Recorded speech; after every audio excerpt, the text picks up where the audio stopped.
What's up guys, Houndish here, and today we are back for another Destiny 2 video, and in this one we're going to break down everything we know about the weekly reset, which is coming up on August 12th. So we're going into, I believe, week 5 since Edge of Fate dropped this week. We do have the continuation of Solstice of Heroes for the year. This will be the final week, so if you're taking advantage of all of those high tier reward drops and the additional power and stuff that we're able to pick up, then definitely jump in again this week and continue that grind. We'll talk about what's worth knowing there. Otherwise, we'll cover updates to the portal, activity content, everything that's refreshing, and a few updates from Bungie as well, as any boosters and things that we're going to see during this reset. So if you guys find the video helpful, a rating really does help me out on the channel, but otherwise now, let's get into it. So starting out here on Kepler, of course, first up, we will get the refresh for the weekly mission drops. So whether you're farming Kepler gear or, higher power gear in general, that it's worth jumping in and completing these. Of course, one of them will drop a tier 4 or 5 piece of gear, depending on your power level, random rolls and all of that stuff. But if you want some earlier pieces of higher tier loot, then these are still worth running.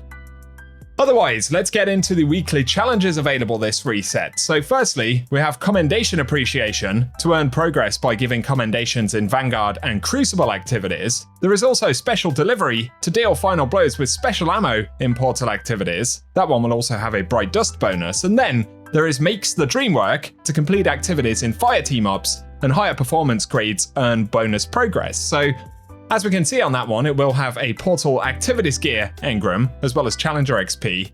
But there's also Driven Mad to destroy combat vehicles in any Portal activity, and we earn bonus progress for destroying a boss vehicle. And finally, Mid-Range Calibration to get kills with hand cannons, glaives, auto rifles, fusions, and machine guns, and there is bonus progress for defeating Guardians.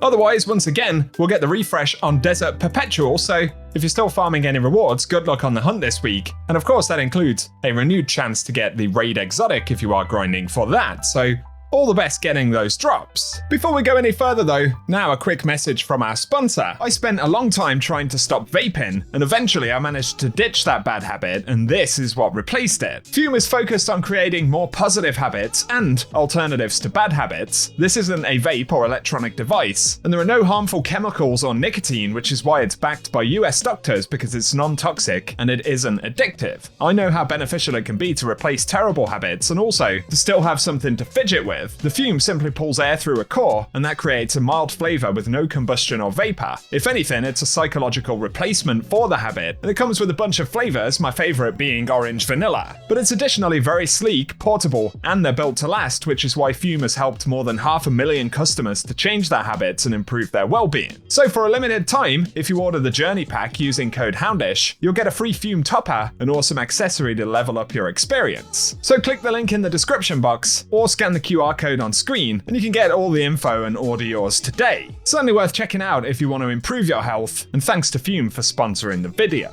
As we mentioned though, the Solstice event will continue for one final week, so it's only a 2-week long event now, but of course we are getting some pretty juicy rewards in terms of higher tier gear and a bit of extra progression in terms of the power grind as well. Something to keep in mind for this reset, Bungie said the portal is going to receive an update in the form of the Accelerator Score Multiplier. This will slightly increase the challenge multiplier in Portal activities, making it easier to attain higher reward scores. So alongside Solstice, the higher tier loot, and the additional power that we're currently earning in the event, the Accelerator is essentially going to allow us to get better rewards from slightly easier activities this coming week. So that's going to be the first thing to keep in mind. In relation to Solstice though, it's definitely worth continuing to play. If you have not yet reached 300 power, then of course it's probably worth trying to get to it, as a lot of tier 4 loot will start dropping, and there are chances at tier 5 loot, which are definitely rare if you're below 400 power, but if you manage to get a tier 5 holofoil dropped, you'll additionally get an extra armor piece that's also tier 5 at the same time. So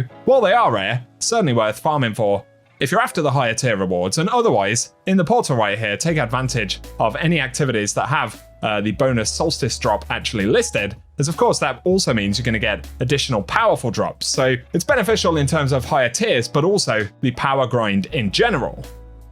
Once again, in the Crucible this week though, on Friday, we'll see the return of Trials. Bungie have said they're not doing featured weapons on a weekly basis right now, so essentially all of the weapons that are currently in the pool are available as random drops. Otherwise, there'll be some additional weapons which will be introduced in September following the Ash and Iron update. So either way, good luck on the hunt if you are jumping in.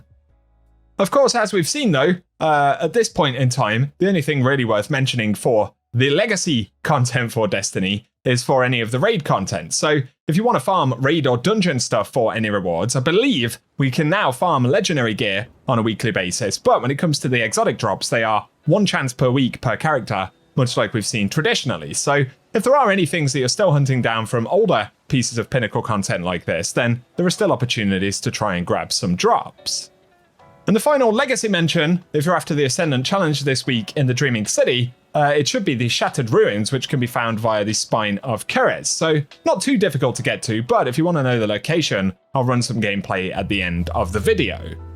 Also worth mentioning, because some folks have asked, we'd still get featured lost sectors, 1 featured on every destination on a daily basis now, but in terms of rewards, they are actually legacy rewards, so we don't get new tiered rewards. I believe you can still get the exotics dropping from there, which might be useful for some players, but on the most part, unfortunately, the old-fashioned lost sectors are currently not especially worth running unless you're trying to find any legacy rewards that are specifically from those loot pools. So hopefully we'll see updates to all these kind of things in the future, but we'll have to wait for more info from Bungie. For the moment, guys, that is what we have to round up for today. So as always, I hope you found this video helpful. If you have, a rating very much helps me on the channel. Also be sure to get subscribed so I can keep you up to date. Plus, once again, if you're interested in checking out the Fume products, the links are in the description box below. Certainly worth taking advantage of if you want to improve your bad habits. And get a juicy bonus drop by using my code and link. All of that is in the description box, so it's certainly worth checking out.